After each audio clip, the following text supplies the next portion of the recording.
Mchazako volume ba maybe nkumotoka.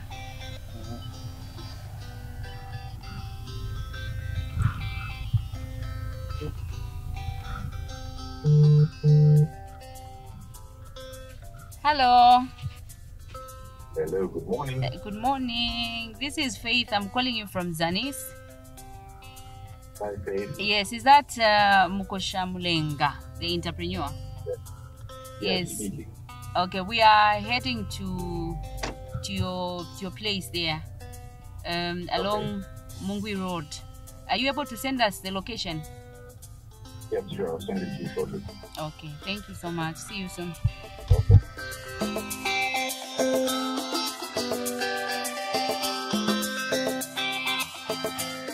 Okay, Mkosha sent the location. Maybe let me forward to you on WhatsApp.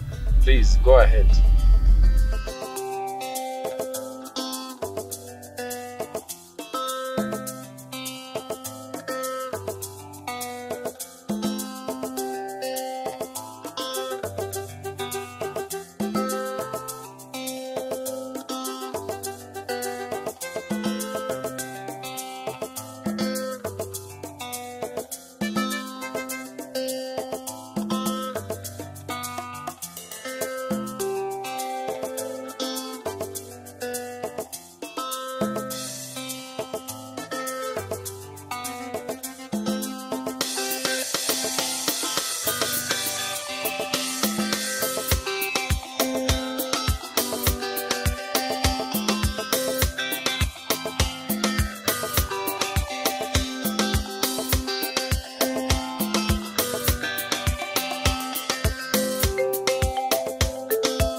Hello and welcome. This is another exciting edition of The Entrepreneur. I'm your host, Faith Katai. The Entrepreneur is a program where we highlight individual entrepreneurs and how they have thrived in their businesses. And finally, we are right here in Mungwi area where we'll be talking to Mukosha Mulenga, an entrepreneur who polishes gemstones and makes jewelry. Mr. Mulenga, welcome to this interview. Thank you for having me, and thank you for coming. Set the ball rolling. Kindly tell us about yourself. Who's Mukosha Mulenga? Well, Mukosha Mulenga is Zambian.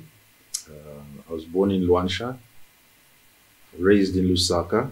I did my primary education at Lake Road Trust School, which became PTA, and my secondary was completed at David Kaunda High School.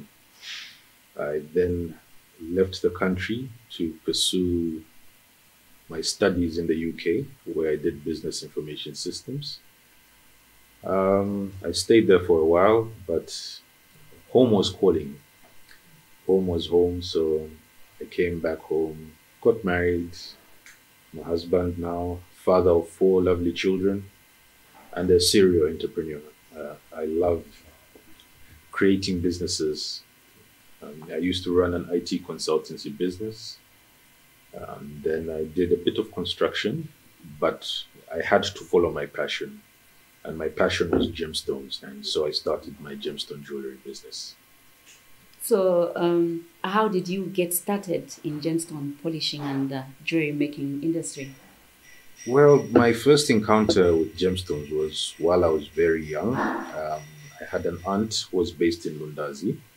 She used to come to Lusaka to trade gemstones. So when she would come over, she would show me these very different looking stones from what I was used to seeing. You know, you walk outside and what you see on the ground, and these ones, they were completely different. And I was intrigued.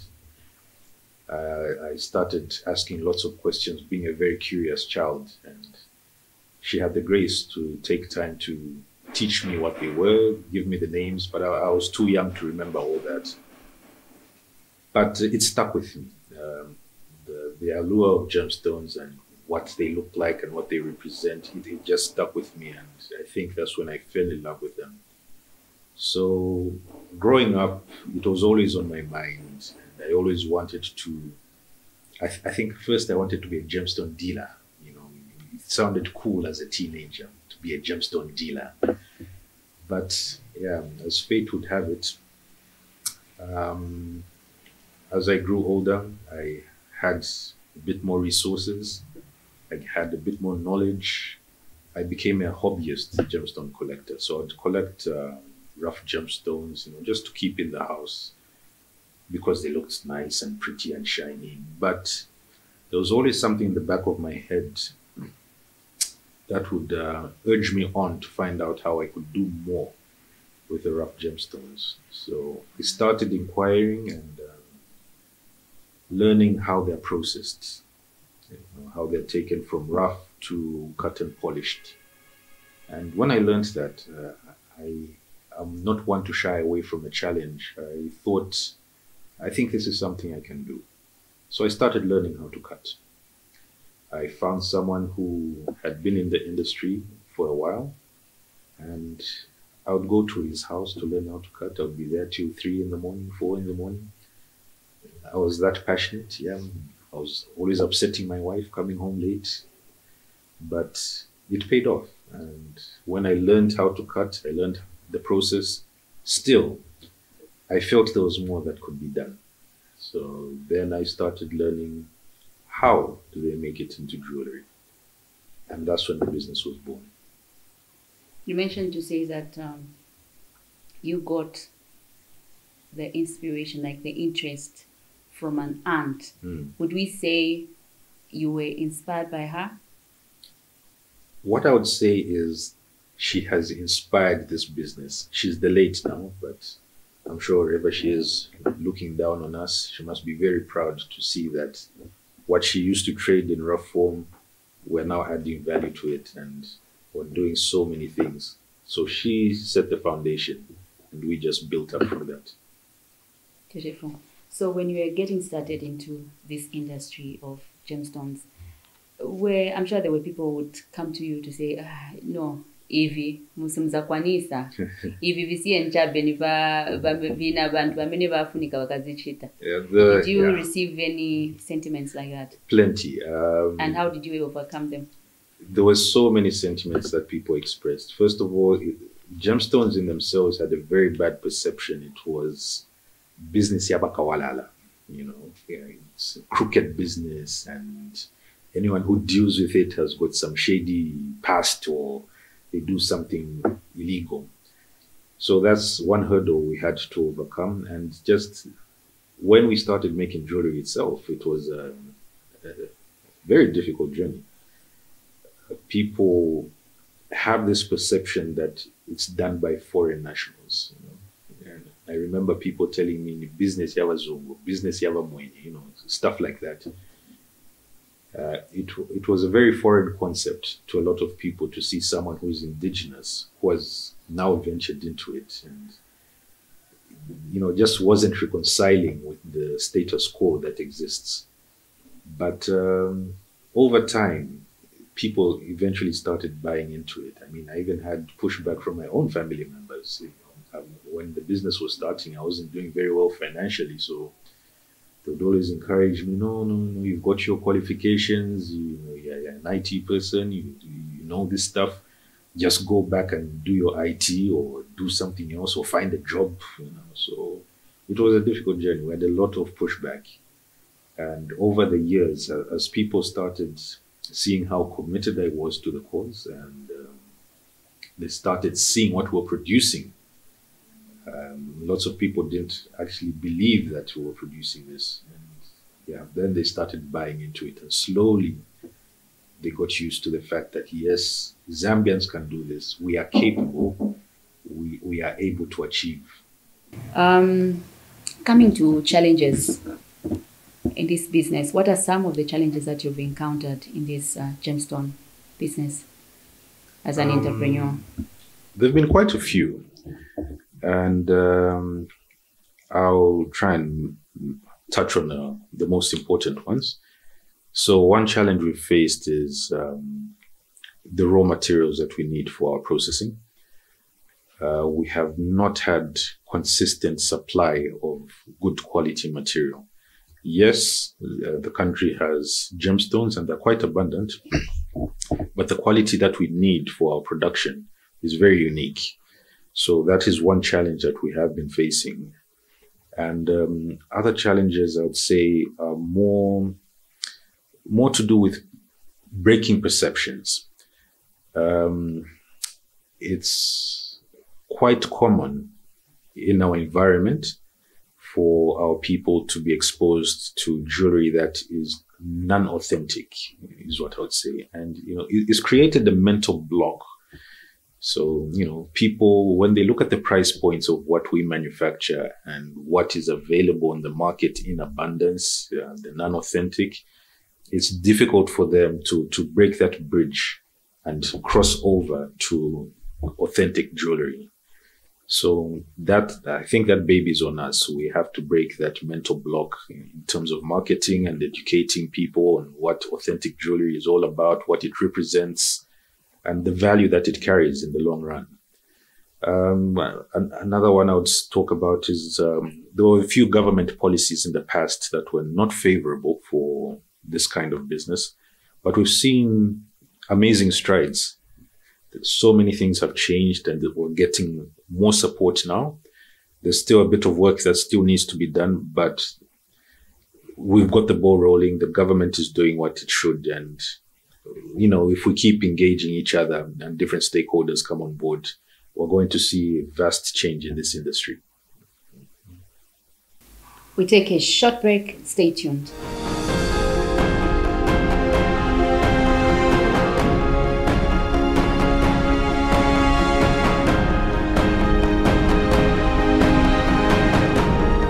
This is Mukwasha Mulenga. Keep watching The Entrepreneur on Zanis TV, the People's Channel.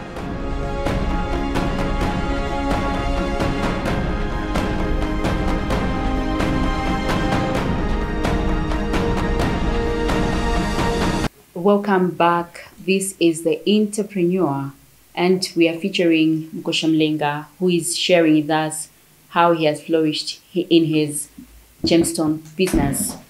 Mr. Mulenga, back to our interview. How do you source the gemstones that you work with? So we've built a very good network with small-scale miners. One of our aims as a business is to support the small-scale mining communities. We noticed there was a huge disparity between what the small-scale miners were getting and what the value of the stones actually is. So we decided to step in and we practice what is called ethical sourcing. So we make sure that the people who are getting our material from are registered, first of all.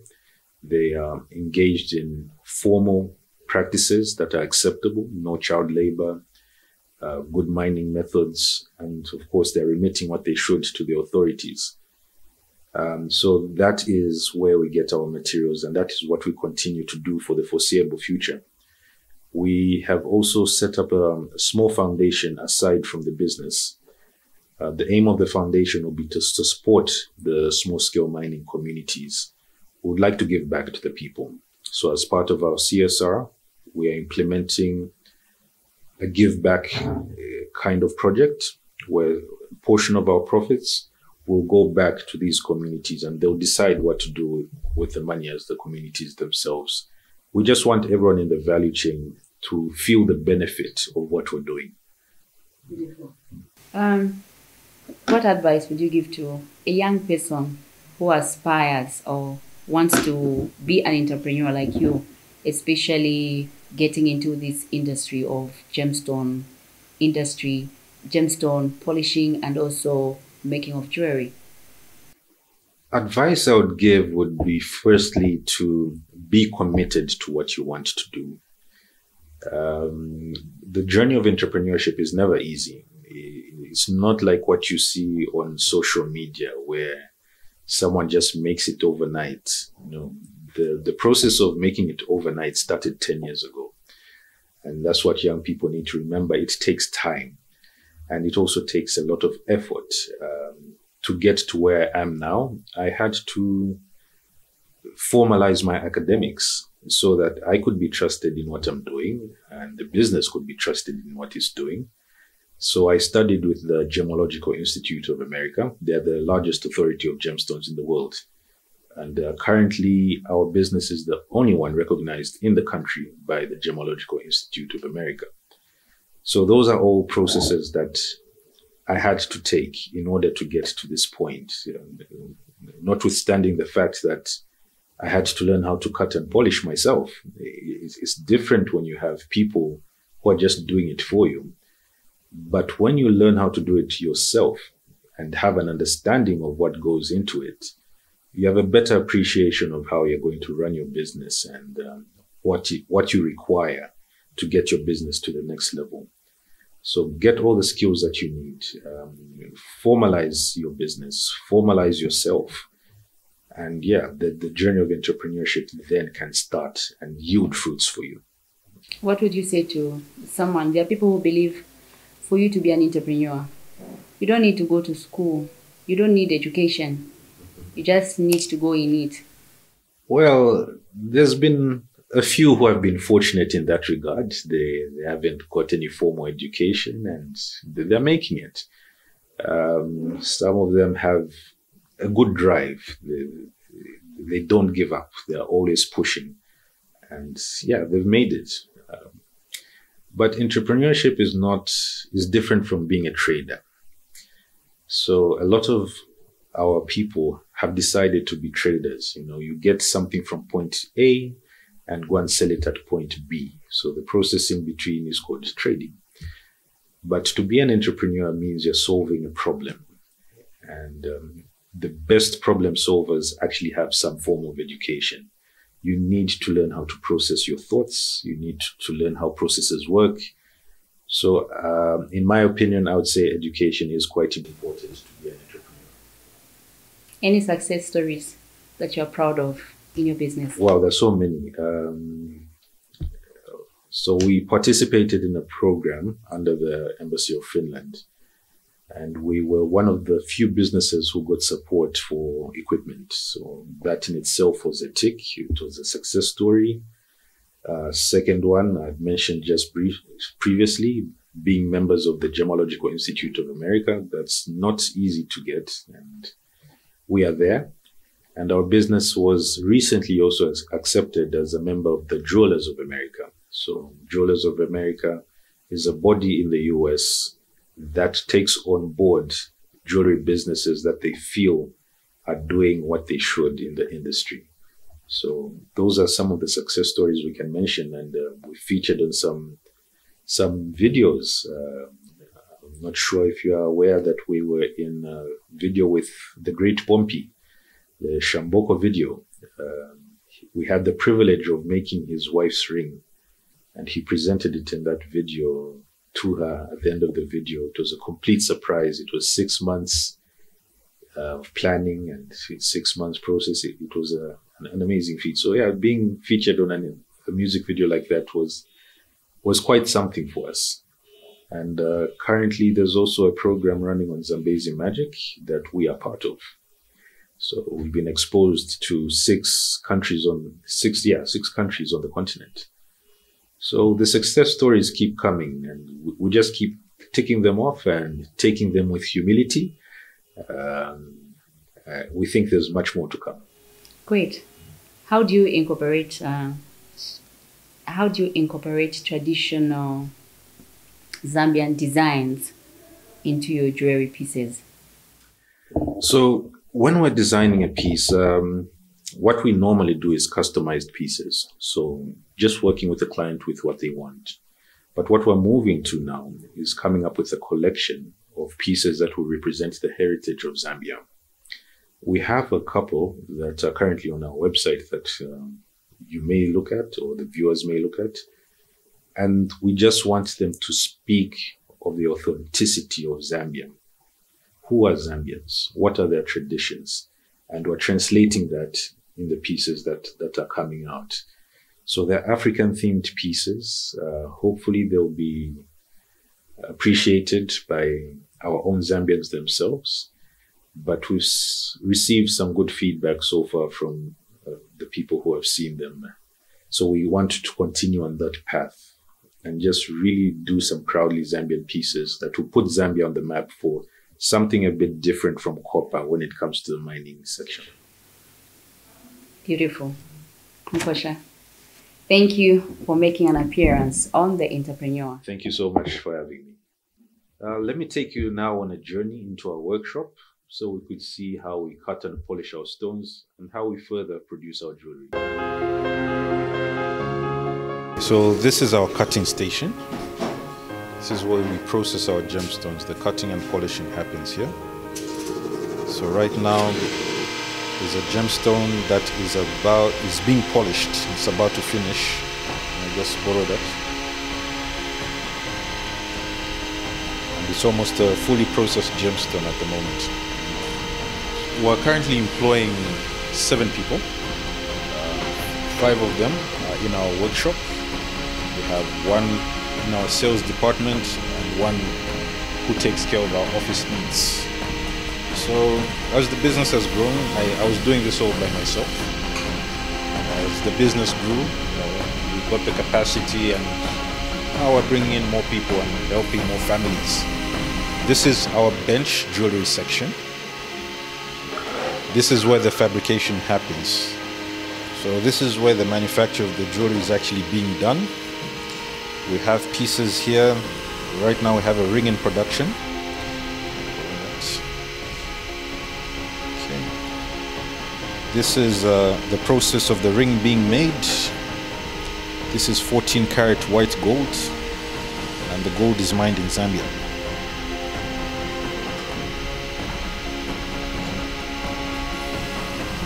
Over on this bench we have some silver items being produced.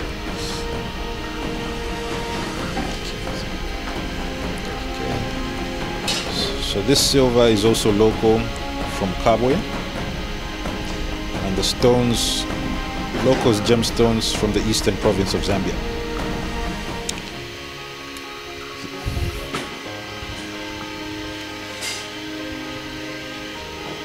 Over here we have another one of our silversmiths who's making a bracelet.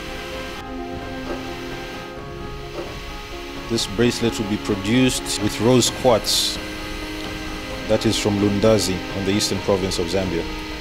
So there's so much that we do in this workshop. Apart from this production, we also do laser engraving, we do cutting, slicing of gemstones, and also casting. We know people like to keep memories, so this machine helps us do just that.